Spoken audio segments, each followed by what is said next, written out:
नमस्कार और the deep dive में आपका स्वागत है। आज हम डेवऑप्स की दुनिया के एक बहुत ही जरूरी पर अक्सर नजरअंदाज किए जाने वाले पहलू पर बात करेंगे। जेनकिंस पाइपलाइन की सिक्योरिटी। हाँ बिल्कुल, जेनकिंस पाइपलाइन की सिक्योरिटी।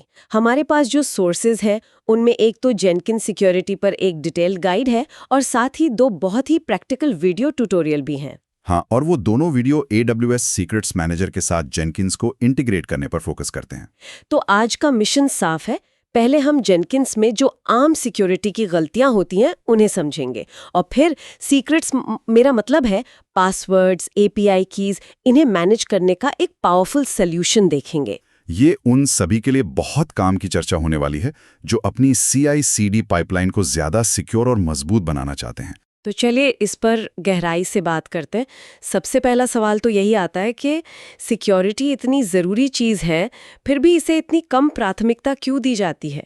मतलब टीम्स पाइपलाइन बनाने, नए फीचर शिप करने में लगी रहती है, पर सिक्योरिटी कहीं पीछे छूट जाती है। ऐसा क्यों? ये एक बहुत ही क्लासिक प्रॉब्लम है और हमारा गाइड वाला सोर्स इसके कुछ मुख्य कारण बताता है। सबसे बड़ा फैक्टर है स्पीड पर फोकस। रफ्तार। हाँ, रफ्तार। डेवऑप्स की दुनिया में move fast and break things वाला कल्चर है ना? और सिक्योरिटी को अक्सर एक स्पीड ब्रेकर की तरह देखा जाता है। मतलब जल्दी काम करो और भले ही कुछ टूट जाए वाला कल्चर। पर यहाँ टूटने का मतलब सिर्फ एक बग नहीं, बल्कि एक बड़ा सिक्योरिटी ब्रीच हो सकता है। एग्जैक्टली। और यहीं पर दूसरा पॉइंट आता है, कॉम्प्लेक्सिटी यानी जटिलता।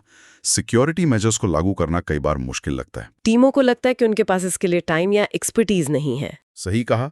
और तीसरा, जो शायद सबसे आम है, वो है अवेयरनेस की कमी। कई डेवलपर्स का फोकस सिर्फ कोड बिल्ड और डिप्लॉय करने पर होता है, वो सिक्योरिटी के बारे में ज्यादा सोचते ही नहीं। उनका काम है फीचर बनाना और वो उसे जल्द से जल्द प्रोडक्शन में देखना चाहते हैं। बस यही बात है। और इन सब कमजोरियों में मुझे लगता है सबसे बड़ा रिस्क तो सीक्रेट्स का एक्सपोजर है। मतलब स्क्रिप्ट्स में सीधे API कीज, पासवर्ड्स और टोकन को हार्ड कोड कर देना। ओह, ये तो सबसे आम और सबसे खतरनाक गलतियों में से एक है। ये ऐसा है जैसे आप अपने घर की चाबी दरवाजे पर ही चिपका दें। बिल्कुल। मैंने असल में ऐसी टीमें देखी हैं जहां एक डेवलपर ने टेस्टिंग के लिए अपनी पर्सनल AWS की कोड में डाल दी और उसे हटाना भूल गया। कुछ ही घंटों में क्या हुआ? उस की का इस्तेमाल क्रिप्टो माइनिंग के लिए होने लगा और कंपनी को हजारों डॉलर का बिल आ गया। एक छोटी सी गलती और नतीजा इतना बड़ा। बाप रे, ये तो बहुत डरावना है। तो इससे बचने के लिए सबसे अच्छे तरीके क्या हैं? गाइड के मुताबिक कुछ बेसिक चीजें हैं। पहला, जेनकिंस क्रेडेंशियल्स प्लगइन का इस्तेमाल करें। ये सीक्रेट्स को सिक्योर तरीके से स्टोर करने के लिए ही बना है। ठीक है। दूसरा, पाइपलाइन में सीक्रेट्स को कभी भी किसी भी हालत में हार्ड कोड न करें। और तीसरा, इन क्रेडेंशियल्स को रेगुलरली रोटेट और ऑडिट करते रहें।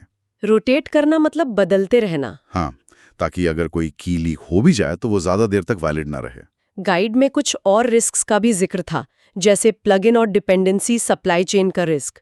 जेनकिंस की असली ताकत तो उसके हजारों प्लगइन्स में है। सही कहा, लेकिन ये एक दोधारी तलवार है। अगर हम किसी भी प्लगइन का इस्तेमाल करते हैं या उन्हें अपडेट नहीं करते, तो हम अपने सिस्टम में एक तरह से दरवाजा खुला छोड़ रहे हैं। और एक और जरूरी कॉन्सेप्ट था, रोल बेस्ड एक्सेस कंट्रोल यानी RBAC। इसका मूल सिद्धांत है लीस्ट प्रिविलेज। हाँ, लीस्ट प्रिविलेज। ये टर्म बहुत सुना है, पर इसका प्रैक्टिकल मतलब क्या है? इसका मतलब है कि किसी भी यूजर या सिस्टम को सिर्फ उतना ही एक्सेस दो जितना उसके काम के लिए बिल्कुल जरूरी है, उससे 1 इंच भी ज्यादा नहीं। अच्छा। और इसका सबसे बड़ा फायदा हमलावरों को रोकना नहीं, बल्कि अच्छी नीयत वाले डेवलपर्स से होने वाली गलतियों को रोकना है। ये एक बहुत अच्छा पॉइंट है। और एक और दिलचस्प बात थी एजेंट या नोड आइसोलेशन की। मतलब हर बिल्ड को एक अलग एनवायरनमेंट में चलाना। हाँ, जैसे कि डॉकर कंटेनरों का इस्तेमाल करके हर बिल्ड एक साफ सुथरे एनवायरनमेंट में चले और बिल्ड के बाद वर्कस्पेस को पूरी तरह से साफ कर देना चाहिए, ताकि कोई सेंसिटिव डेटा लीक ना हो। बिल्कुल। और इन सब चीजों पर नजर रखने के लिए लॉगिंग और मॉनिटरिंग बहुत जरूरी है। मतलब अगर हमें पता ही नहीं चलेगा कि सिस्टम में क्या हो रहा है, तो हम किसी गड़बड़ी का पता कैसे लगाएंगे? सही बात है। ठीक है, तो हमने प्रॉब्लम को तो अच्छे से समझ लिया है, पर अब सुनने वाले सोच रहे होंगे कि इससे बचने का कोई बेहतर तरीका तो होगा। हाँ, और यहीं से हमारी बातचीत और ज्यादा इंटरेस्टिंग हो जाती है। हमारे वीडियो सोर्सेस, खासकर दीक्षित SN का वीडियो, जेंकिंस के अपने क्रेडेंशियल मैनेजमेंट की कुछ सीमाओं पर रोशनी डालता है। मतलब जेंकिंस क्रेडेंशियल्स प्लगइन काफी नहीं है? वो एक अच्छी शुरुआत है, इसमें कोई शक नहीं, लेकिन वो परफेक्ट नहीं है। क्या कमियां हैं उसमें? कई हैं।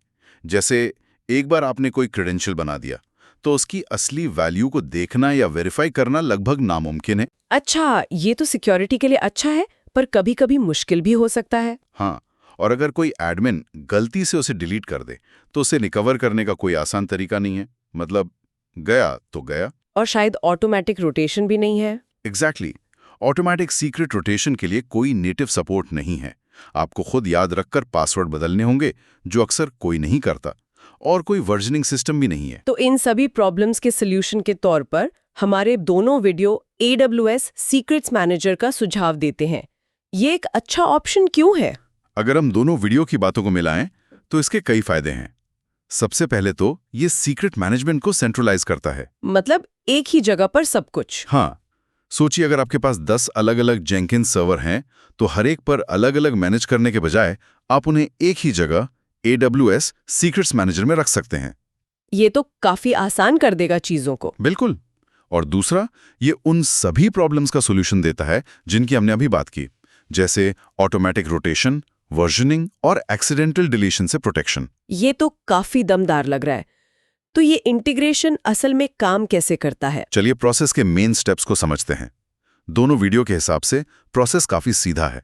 आपको जेंकिंस चलाने के लिए एक EC2 इंस्टेंस और एक AWS अकाउंट चाहिए। और फिर सबसे जरूरी चीज है एक जेंकिंस प्लगइन। सही कहा? हाँ बिल्कुल। AWS secrets manager credential provider नाम का एक प्लगइन है जिसे जेंकिंस में इंस्टॉल करना होता है। ये प्लगइन ही जेंकिंस और AWS सीक्रेट्स मैनेजर के बीच एक पुल का काम करता है। और इसके बाद परमिशन की बात आती होगी। हाँ, और ये सबसे क्रिटिकल स्टेप है। जेंकिंस को AWS सीक्रेट्स मैनेजर से बात करने की परमिशन चाहिए, और इसके लिए हम IAM का इस्तेमाल करते हैं। तो इसका मतलब है कि हम EC2 इंस्टेंस में AWS एक्सेस की और सीक्रेट की हार्ड कोड नहीं कर रहे हैं। बिल्कुल नहीं, क्योंकि वो तो वही पुरानी गलती होगी जिसे हम ठीक करने की कोशिश कर रहे हैं। तो फिर कैसे होगा? इसके बजाय एक IAM पॉलिसी बनाई जाती है जो सिर्फ गेट सीक्रेट वैल्यू और लिस्ट सीक्रेट्स जैसे एक्शन की परमिशन देती है। इस पॉलिसी को एक IAM रोल से जोड़ा जाता है और फिर उस रोल को सीधे जेंकिंस चलाने वाले EC2 इंस्टेंस को असाइन कर दिया जाता है। इसे IAM इंस्टेंस प्रोफाइल कहते हैं ना? हाँ बिल्कुल। लेकिन एक मिनट, ये सेटअप करना एक आम डेवलपर के लिए थोड़ा मुश्किल नहीं है? AWS CLI में सिर्फ कीज डाल देना तो ज्यादा आसान लगता है। ये एक बहुत वैलिड सवाल है। हाँ, शुरुआत में थोड़ी ज्यादा मेहनत लगती है, लेकिन लंबे समय के सिक्योरिटी फायदे बहुत ज्यादा हैं। जब आप कीज को कॉन्फ़िगर करते हैं तो वो कीज कहीं ना कहीं फाइल सिस्टम पर स्टोर होती हैं, जो एक रिस्क है। और IAM इंस्टेंस प्रोफाइल के साथ? इसके साथ कीज को AWS खुद ऑटोमेटिकली मैनेज और रोटेट करता है, और वे कभी भी इंस्टेंस पर सीधे दिखाई नहीं देती। ये एक बार का सेटअप और लंबे समय की शांति वाला मामला है। और आपने परमिशन की बात की, सिर्फ गेट सीक्रेट वैल्यू और लिस्ट सीक्रेट्स, ये इतना स्पेसिफिक क्यों है? ये लीस्ट प्रिविलेज का एक परफेक्ट प्रैक्टिकल एग्जाम्पल है। सोचिए, अगर हम गलती से डिलीट सीक्रेट जैसी परमिशन दे देते तो जेनकिंस में एक छोटा सा बग हमारे सभी सीक्रेट्स को AWS से उड़ा सकता था। समझ गई। इसलिए हम जेनकिंस को सिर्फ पढ़ने की परमिशन दे रहे हैं, बदलने या डिलीट करने की नहीं। एग्जैक्टली। और एक और चीज जो दोनों वीडियोस में बहुत जरूरी बताई गई थी, वो थी AWS सीक्रेट्स मैनेजर में टैग्स की भूमिका। हाँ, ये कॉन्सेप्ट बहुत पावरफुल है। जेनकिंस को कैसे पता चलेगा कि AWS में हजारों सीक्रेट्स में से कौन से उसके लिए हैं? टैग्स के जरिए। हाँ, आप AWS में अपने सीक्रेट्स को टैग करते हैं, जैसे Jenkins credentials type equals username password. Jenkins इस खास टैग को देखता है और समझ जाता है कि हाँ, ये सीक्रेट मेरे लिए है, और यही टैग ये भी बताता है कि वो सीक्रेट किस टाइप का है। अच्छा, मतलब यूजरनेम पासवर्ड है या कोई प्लेन टेक्स्ट या फिर SSH की? बिल्कुल।